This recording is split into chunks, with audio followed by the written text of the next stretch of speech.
Hari baru telah hadir. Kita dapat melihat kasih Allah melalui ciptaannya, melalui keluarga, melalui orang tua, melalui teman, dan melalui sekolah kita. Syukur kepadamu ya Tuhan.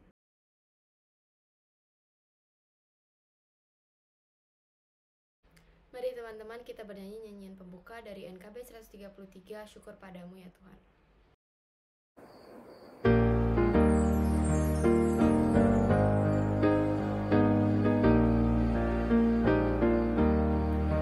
Syukur padamu ya Allah atas segala rahmat-Mu.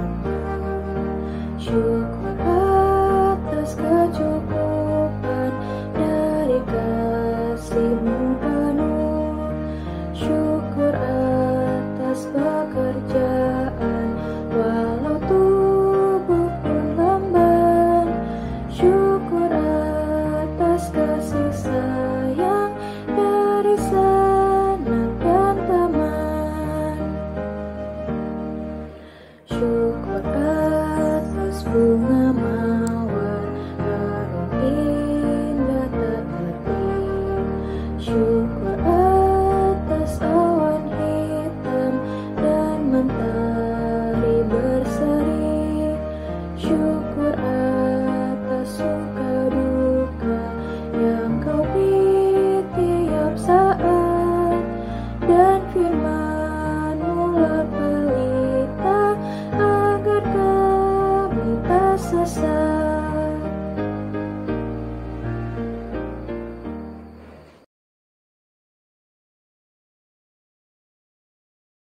Mari kita memulai ibadah pada saat ini yang kita awali dengan pengakuan bahwa pertolongan kita adalah di dalam nama Tuhan yang menjadikan langit dan bumi.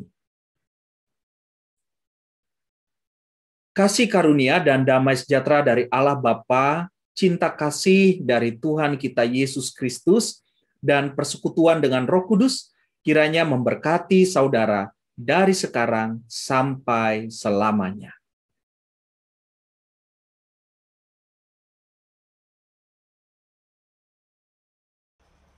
Mazmur 23 ayat 1-6. Mazmur Daud, Tuhan adalah gembalaku, takkan kekurangan aku. Ia membaringkan aku di padang yang berumput hijau. Ia membimbing aku ke air yang tenang. Ia menyegarkan jiwaku. Ia menuntun aku di jalan yang benar oleh karena namanya. Sekalipun aku berjalan dalam lembah kekelaman, aku tidak takut bahaya, sebab Engkau besertaku. Gadamu dan tongkatmu itulah yang menghibur aku. Engkau menyediakan hidangan bagiku di hadapan lawanku. Engkau mengurapi kepalaku dengan minyak, pialaku penuh melimpah. Kebajikan dan kemurahan belaka akan mengikuti aku seumur hidupku, dan aku akan diam dalam rumah Tuhan sepanjang masa. Dari Mazmur ini kita dapatkan bahwa Tuhan tidak pernah meninggalkan kita. Tuhan selalu menuntun kita ke kehidupan yang baik. Oleh karena itu, untuk apa kita berputus asa? Sebelum kita mendengarkan firman Tuhan, mari kita menaikkan pujian dari KJ 50A, Sabdamu Abadi.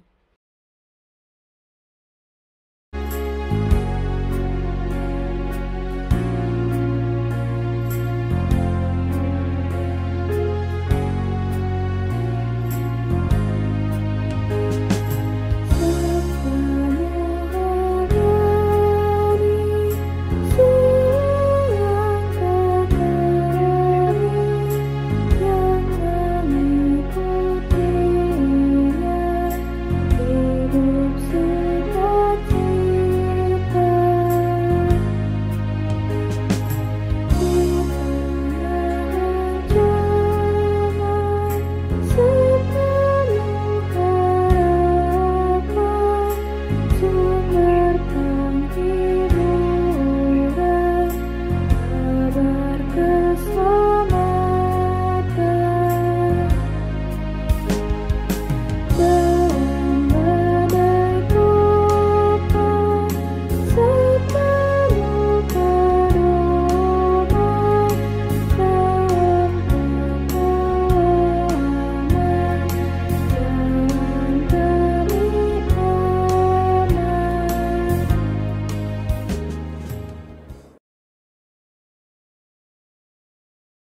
Halo anak-anak yang dikasih oleh Tuhan Yesus Kristus, sebelum kita masuk di dalam pelayanan firman Tuhan, di dalam ibadah kita pada hari ini, mari kita bersatu di dalam doa memohon tuntunan daripada Roh Kudus Tuhan. Mari kita berdoa. Ya Tuhan, kami mengucapkan syukur bahwa pada hari ini kami dapat melaksanakan ibadah, dan sesaat lagi kami bersama akan mendengarkan sapaan firman Tuhan. Biarlah Engkau boleh memimpin kami dalam tuntunan Roh-Mu yang kudus, ketika kami membaca berita firman-Mu, maupun juga ketika kami berusaha mendengarkan apa yang menjadi maksud sapaan firman Tuhan tersebut, dan kami juga berupaya di dalam tuntunan Roh-Mu yang kudus untuk dapat melakukan kebenaran firman Tuhan. Berkata-katalah bagi kami ya Tuhan, karena kami rindu untuk disapa oleh kebenaran firman Tuhan, dan rindu juga untuk dapat melakukannya di dalam kehidupan kami. Di dalam nama Tuhan Yesus Kristus, kami bersama berdoa dan bersyukur kepada Tuhan. Amin. Anak-anak yang dikasih oleh Tuhan Yesus Kristus, tema kita pada hari ini yaitu iman yang menyelamatkan. Dengan bagian bacaan Alkitab yang diambil dari Injil Tuhan Yesus Kristus dalam kesaksian penulis Lukas, Injil Lukas pasalnya yang ke-18, ayat 35 sampai dengan 43. Demikian akan saya bacakan bagi kita, Lukas 18 ayat 35 sampai dengan 43. Dengan judul perikop, Yesus menyembuhkan seorang buta dekat Yeriko. Waktu Yesus hampir tiba di Yeriko, ada seorang buta yang duduk di pinggir jalan dan mengemis. Waktu orang itu mendengar orang banyak lewat, ia bertanya, "Apa itu?" Kata orang kepadanya, "Yesus orang Nazaret lewat." Lalu ia berseru, "Yesus anak Daud, kasihanilah aku." Maka mereka yang berjalan di depan menegur dia supaya ia diam. Namun semakin keras ia berseru, "Anak Daud, kasihanilah aku." Lalu Yesus berhenti dan menyuruh membawa orang itu kepadanya. Dan ketika ia telah berada di dekatnya, Yesus bertanya kepadanya, "Apa yang kau kehendaki supaya aku perbuat bagimu?" Jawab orang itu, "Tuhan, supaya aku dapat melihat." Lalu kata Yesus kepadanya, "Melihatlah engkau, imanmu telah menyelamatkan engkau." Dan seketika itu juga melihatlah ia, lalu mengikuti dia sambil memuliakan Allah. Seluruh rakyat melihat hal itu dan memuji-muji Allah. Demikianlah bagian bacaan Alkitab kita. Berbagailah mereka yang membaca, mendengarkan, dan rindu memelihara serta melakukan firman Allah di dalam seluruh kehidupannya. Sekali lagi tema kita pada hari ini yaitu iman yang menyelamatkan. Nah, anak-anak yang dikasih oleh Tuhan Yesus Kristus, pernahkah kalian atau kita merasa sendirian di dalam kehidupan kita? Ya mungkin ketika kita sedang ada pergumulan, sedang ada hal-hal yang memberatkan untuk kita, ada hal yang kita pikirkan, lalu kita merasa bahwa kita itu sedang sendirian. Sendirian dalam pengertian, kok tidak ada yang mendukung saya, kok tidak ada yang mendengarkan saya, kok saya merasa bahwa saya sulit sekali bercerita atas apa yang saya pikirkan dan gumuli pada saat sekarang ini. Pernah atau tidak kita merasa demikian? Kemungkinan besar setiap kita pasti pernah mengalami hal tersebut. Mungkin ada banyak hal ya yang menyebabkan kita mengalami hal tersebut. Mungkin karena kita sulit untuk bercerita. Atau mungkin jangan-jangan orang-orang di inner circle kita, orang-orang yang ada di sekitar kita itu, ya mungkin dalam kesibukannya sendiri, sehingga sulit mendengarkan atau sulit menerima cerita daripada kita. Bisa dibayangkan kan, bagaimana perasaan kita ketika kita itu merasa bahwa ini merupakan pergumulan yang begitu berat, ada sesuatu hal yang dipikirkan di dalam hati kita, tetapi kita tidak bisa atau sulit mengungkapkannya.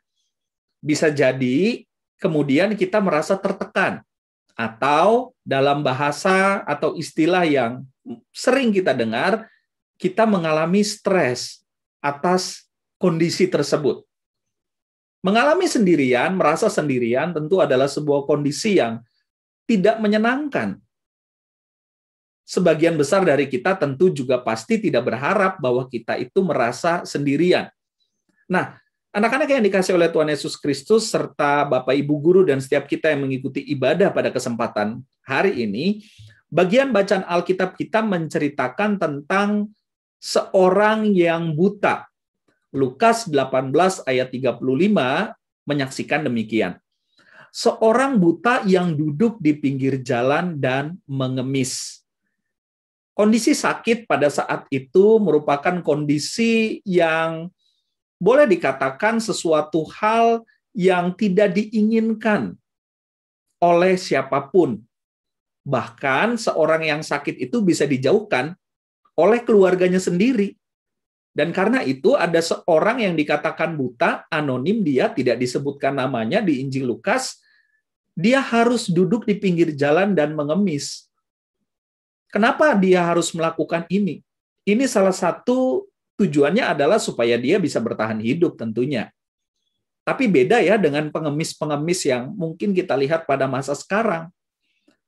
Si orang buta ini mengemis karena keluarganya menjauhkan diri daripada dia. Orang-orang di sekitar tidak mau berdekatan kepada dia karena kebutaannya. Jadi dia ini mengalami sendirian.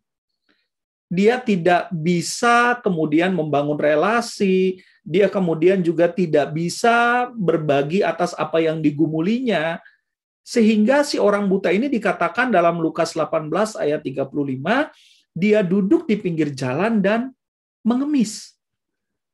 Nah, anak-anak yang dikasih oleh Tuhan dan setiap kita juga yang dikasih oleh Tuhan, dalam kondisi ini lalu dikatakan waktu itu ia mendengar orang banyak lewat. Dia buta tetapi pendengarannya baik. Kita tentu pernah mendengarkan cerita atau mungkin melihat cerita-cerita yang mengatakan tentang kemampuan indera daripada orang-orang yang tunanetra tetapi punya indera lain yang bisa berfungsi secara lebih optimal. Dan si orang buta ini kemungkinan besar punya indera pendengaran yang baik. Sehingga dikatakan waktu orang itu mendengar orang banyak lewat, ia bertanya, apa itu? Nah, orang-orang menyampaikan bahwa itu adalah Yesus, orang Nazaret yang lewat. Nah, yang dilakukan oleh seorang buta ini apa? Dia dalam Lukas 18 ayat 38 dikatakan, ia lalu berseru, Yesus anak Daud, kasihanilah aku. Dia berseru, dia berteriak, Yesus anak Daud, kasihanilah aku. Nah, anak-anak dan setiap kita yang dikasih oleh Tuhan, nampaknya si orang buta ini pernah mendengar karya yang dilakukan oleh Tuhan Yesus. Dia belum pernah melihat Tuhan Yesus dan tentu saja karena ia buta, tetapi berita, cerita tentang karya yang dilakukan Tuhan Yesus itu sampai di telinganya. Ya mungkin banyak orang yang di sekitar dia yang pernah membicarakan tentang karya-karya yang dilakukan oleh Tuhan Yesus ini. Dan ketika mendengar bahwa Yesus ada di sana, orang banyak mengikuti dia, punya pengharapanlah si orang buta ini sehingga dia berkata, Yesus anak Daud, kasihanilah aku. Ini pengharapan yang dimiliki oleh dia. Nah, anak-anak yang dikasih oleh Tuhan, Lukas 18 ayat 39 kemudian menuliskan begini. Maka mereka yang berjalan di depan menegur dia supaya ia diam. Bisa dibayangkan ya, sudah dia merasa sendirian, ketika dia mengekspresikan apa yang menjadi perasaannya pada saat itu, orang-orang di sekitar dia menyuruh dia diam. Dan bagian bacaan Alkitab kita kemudian meneruskan dengan mengatakan, si orang buta ini malah tidak diam. Namun semakin keras ia berseru, Anak Daud, kasihanilah aku. Saya sih membayangkan anak-anak dan Bapak Ibu Guru dan setiap kita, pasti bukan hanya 2 kali seruan maupun teriakan daripada si orang buta ini. Tetapi yang menarik adalah dia atau si orang buta ini berupaya untuk menyampaikan apa yang menjadi permohonannya. Rasa-rasanya bukan hanya si orang buta ini yang ingin mengalami karya daripada Tuhan Yesus. Pasti ada orang-orang lain. Karena memang saat itu sangat banyak orang-orang yang ada di sekitaran Tuhan Yesus. Tetapi dari bagian bacaan Alkitab ini kita melihatnya bagaimana sendirinya si orang buta ini. Orang-orang di sekitarnya tidak mendukung keberadaannya. Apa yang dilakukannya kemudian dianggap dan dinilai sebagai sesuatu yang salah. Nah, anak-anak yang dikasih oleh Tuhan, seringkali ketika kita mengekspresikan sesuatu di dalam kehidupan kita, lalu orang-orang di sekitar kita bisa saja kemudian mengatakan, nggak usah, apa yang kamu lakukan itu tidak baik, tidak oke. Tidak mendukung atas apa yang kita lakukan, bisa jadi membuat kita tidak percaya diri. Kehilangan kepercayaan diri kita. Nah, anak-anak yang dikasih oleh Tuhan, seorang bernama Maxwell Maltz, dia mengatakan, emptiness is a symptom that you are not living creatively. Perasaan bahwa diri kita ini kosong, bisa jadi itu adalah sebuah simptom yang menunjukkan bahwa kita hidup ini dengan tidak kreatif. Physically, si orang buta ini mengalami kesendirian. Tetapi yang menarik, si orang buta ini tidak mengalami kekosongan. Ia memiliki iman. Sekalipun dia tidak memiliki orang-orang yang mendukung di sekitar dia. Nah, ini kan menarik untuk kita gumuli bersama. Bahwa manusia itu memang terbatas. Kita mungkin tidak mengalami dukungan dari orang-orang di sekitar kita. Hal itu mungkin saja terjadi dalam hidup kita. Tapi kita punya Tuhan yang senantiasa ada bersama-sama dengan kita.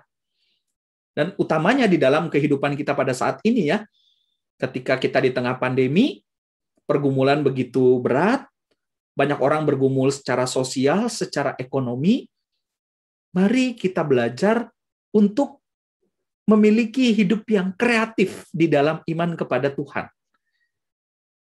Nah, kita mau melanjutkan untuk belajar dari bagian bacaan Alkitab kita. Lukas 18 ayat 39, ketika dikatakan tadi, namun semakin keras ia berseru, Anak Daud, kasihanilah aku. Nah, anak-anak yang dikasih oleh Tuhan dan setiap kita, ini adalah pilihannya ya. Pilihan daripada si orang buta. Di tengah-tengah ada alternatif pilihan yang lain sebetulnya. Bisa saja kemudian ia mengurungkan niatnya. Ketika dia ditegur oleh orang banyak supaya diam. Bisa saja kemudian dia jadi menutup diri. Tidak melanjutkan apa yang menjadi seruan dan permohonannya. Tetapi si orang buta ini memilih untuk secara kreatif berupaya dalam hidupnya, sekalipun ia mengalami tekanan ya, dia semakin keras ia berseru, Anak Daud, kasihanilah aku. Dan dampaknya kan luar biasa. Dampaknya di dalam ayatnya yang ke-40 dikatakan, Yesus kemudian berhenti. Ia menyuruh membawa orang itu kepadanya. Si orang buta ini mendapatkan tempat yang istimewa. Karena Yesus meminta supaya orang buta ini dibawa kepada Tuhan Yesus. Artinya kan tidak sia-sia ya, upaya yang dilakukan oleh si orang buta. Dia tidak mudah menyerah, tidak mudah putus asa. Mari pada titik ini kita juga belajar. Jangan mudah putus asa, jangan mudah menyerah. Bangun iman kita terus di dalam Tuhan. Nah, dalam bagian bacaan Alkitab kita, Tuhan Yesus bertanya, apa yang kau kehendaki ku perbuat bagimu? Nah, pertanyaan Tuhan Yesus ini kan menarik ya. Seseorang ini kan buta, dia mengemis. Apalagi sih yang diinginkan oleh dia selain dia ini bisa melihat? Karena orang ini kan mendengar daripada karya-karya yang dilakukan oleh Tuhan Yesus. Tetapi pertanyaan Tuhan Yesus, apa yang kau kehendaki ku perbuat bagimu, bukan sebatas pertanyaan menanyakan, kamu mau apa dariku? Bukan hanya sebatas itu. Tetapi pertanyaan Tuhan Yesus ini adalah sebuah gugahan iman sebetulnya. Buat si orang buta ini. Dan jawaban daripada si orang buta ini adalah sebuah pernyataan iman. Saya ulang ya. Jawaban daripada si orang buta ini adalah sebuah pernyataan iman. Karena itu si orang buta menjawab, Tuhan, supaya aku dapat melihat. Mari kita tidak langsung fokus kepada kalimat supaya aku dapat melihatnya ya. Tetapi lihat satu kata di depannya, Tuhan. Ini sebuah pernyataan iman loh. Jawaban si orang buta ini bukan sekadar dia menjawab pertanyaan daripada Tuhan Yesus, apa yang hendak ku perbuat bagimu? Bukan. Tapi ini adalah sebuah pertanyaan tentang keimanan daripada si orang buta ini, dan jawaban si orang buta ini menunjukkan respon imannya. Ketika dia menjawab, Tuhan, supaya aku dapat melihat. Ini bukan sekadar dia ingin melihat, tetapi ada sebuah pernyataan iman yang mengatakan bahwa Yesus itu adalah Tuhan. Saya mengajak kita untuk melihat bagaimana perbedaan antara orang banyak dan orang buta ini. Di dalam bagian bacaan Alkitab kita, di awal ketika si orang buta ini bertanya, apa itu? Maka orang saat itu berkata kepadanya, orang-orang berkata kepadanya, Yesus orang Nazaret lewat. Jadi orang-orang saat itu mengatakan bahwa itu adalah Yesus orang Nazaret. Bedanya dengan si orang buta ini adalah dia mengatakan bahwa itu bukan sekadar Yesus orang Nazaret, tetapi itu adalah Tuhan. Beda kan cara melihatnya? Padahal orang buta ini tidak bisa melihat secara fisik loh. Tetapi cara imannya melihat, cara mengekspresikan imannya dengan cara yang berbeda. Dengan cara yang kreatif. Nah, mari kita renungkan pada hari ini. Bagaimana kira-kira cara kita melihat karya Tuhan di dalam hidup kita? Bagaimana cara kita melihat Tuhan di dalam kehidupan kita? Apakah kita melihat Tuhan hanya di dalam kondisi-kondisi tertentu, atau kita terus melihat karya Tuhan yang tidak pernah berhenti di dalam seluruh kehidupan kita? Nah, mari kita belajar pada hari ini untuk memiliki iman yang teguh kepada Tuhan, iman yang senantiasa berharap kepada Tuhan, dan iman yang tidak mudah putus asa di dalam setiap pergumulan kehidupan kita. Bagaimana cara kita melihat karya Tuhan di dalam hidup kita? Apakah seperti orang-orang yang cukup banyak saat itu yang berkata, Yesus orang Nazaret lewat? Atau kita belajar seperti si orang buta ini yang mengatakan bahwa Yesus itu adalah Tuhan. Pernyataan iman dari si orang buta ini nggak sia-sia. Lukas 18 ayat 42 mengatakan, melihatlah engkau, imanmu telah menyelamatkan engkau. Hari ini kita bersama-sama belajar dari sebuah kisah. Ini bukan hanya sekadar cerita tentang orang buta yang kemudian sembuh dan bisa melihat lagi. Tetapi ini tentang orang buta dalam keterbatasan fisiknya, justru ia memiliki mata, hati, serta iman percaya yang sangat teguh kepada Tuhan. Kesembuhan daripada si orang buta ini bukan menjadi sebuah pesan yang utama. Karena itu Lukas 18 ayat 42 mengatakan, melihatlah engkau, imanmu yang telah menyelamatkan engkau. Bukan kesembuhannya yang menyelamatkan dia. tetapi imannya yang telah menyelamatkan dirinya. Nah, anak-anak yang dikasihi oleh Tuhan Yesus Kristus, pada hari ini kita bersama belajar bahwa keimanan kita kepada Tuhan adalah sesuatu yang sangat penting. Ada banyak kesulitan, kita hidup di masa atau kondisi yang tidak mudah pada saat ini. Banyak orang yang bergumul secara sosial, ekonomi, juga di dalam kesehatan. Maka ketika kita beriman kepada Tuhan, kita memiliki kekuatan. Mungkin kita tidak mengalami dukungan dari orang-orang di sekitar kita. Mungkin kita pernah mengalami bahwa kita ini sedang sendirian. Tetapi jangan sampai kemudian kita mengalami kekosongan di dalam kehidupan kita. Manusia bisa mengecewakan, tapi Tuhan tidak. Tuhan tidak pernah mengecewakan kita. Senantiasalah kita memiliki iman kepada Tuhan, dan kiranya Tuhan boleh senantiasa menolong dan menguatkan setiap kita. Tuhan yang memberkati setiap kita senantiasa. Amin.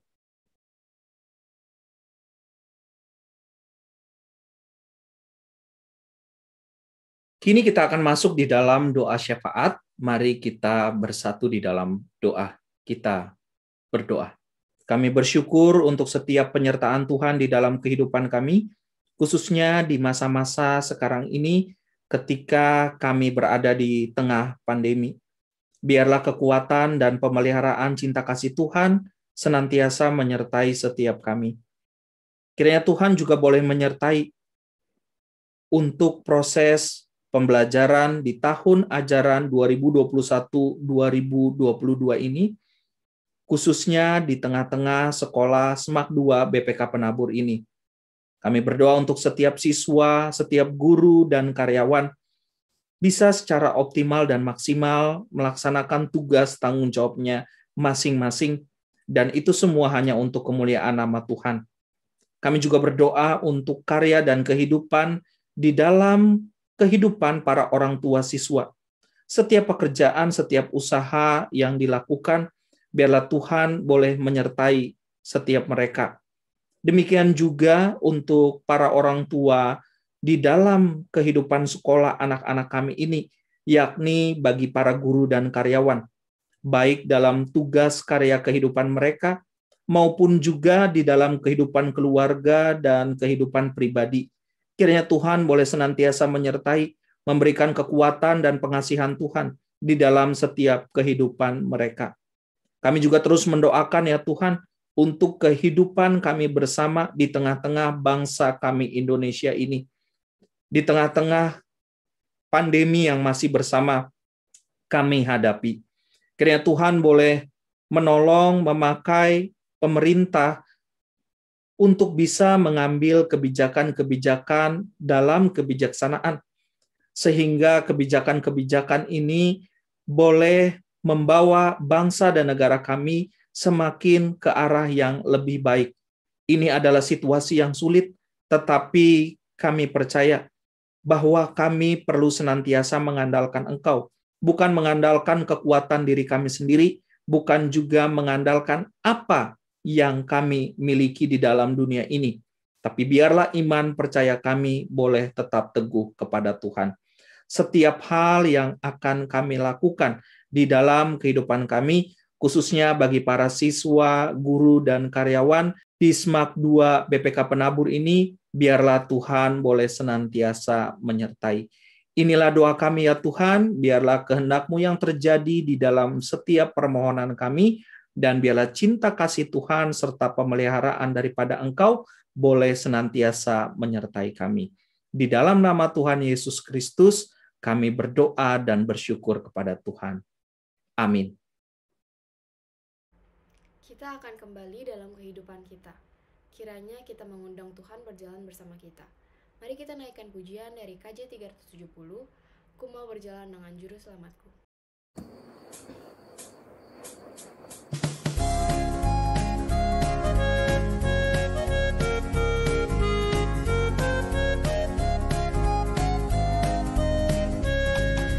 Ku mau berjalan dengan juru selamatku di lembah berbunga dan berair sejuk, di Ya kemana juga aku mau mengikutnya, sampai aku tiba di negeri baka.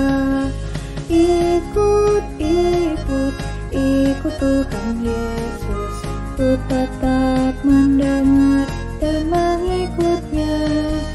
Ikut, ikut, ikut Tuhan Yesus, ya kemana juga ku mengikutnya.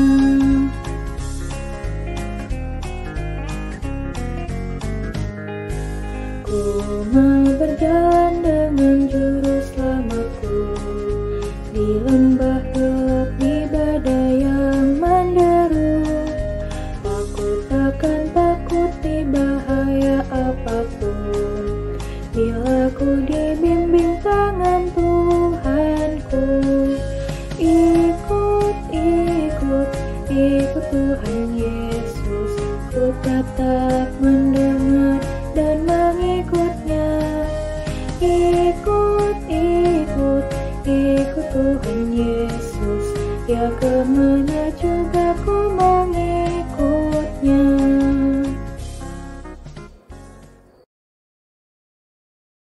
Kini kita akan memasuki pengutusan dan berkat. Arahkanlah hatimu kepada Tuhan. Jadilah saksi Kristus, terpujilah Tuhan. Kini terimalah berkat daripada Tuhan. Tuhan memberkati engkau dan melindungi engkau.